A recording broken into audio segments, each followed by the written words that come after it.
Hello, everyone. Welcome back to another video on SW Fight Hub. We're looking ahead to Riyadh, Saudi Arabia, and the Canelo versus Skull undercard taking place this Saturday night.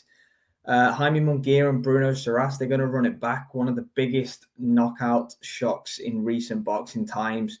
Bruno Surace with only 4 knockouts in 27 fights heading into the Munguia fight. It was meant to be a layup for Munguia. It was meant to be a homecoming, meant to be a stay busy fight. You know, there definitely wasn't part in the script that said Bruno Surace was going to land one of the knockouts of the year on Jaime Munguia in Mexico at the back end of last year. So, look, he's a great story. Credit to him. There's nothing at all that suggested that he could do that to Munguia, who's shown that he's a very tough guy throughout his career and been in with some great fighters along the way as well. So, look, Surace took his opportunity. It was brilliant. Jaime Munguia obviously took his eye off the ball.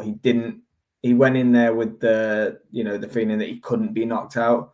It was impossible for Surace to knock out. He doesn't punch hard enough. His 4 knockout wins in 25 wins that he had going into that first fight.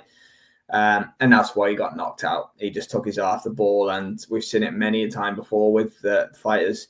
One that springs to mind for the British boxing fans out there, Carl Frampton against Josh Warrington. He went in saying that he didn't think Josh had the power, and he turned out to be one of the hardest punches he's been in there with. So, yeah, Munguia kind of overlooked it for me. I don't anticipate him doing the same thing in the rematch, though. I'll be honest, he'll be wary now of Surace, obviously, with what happened.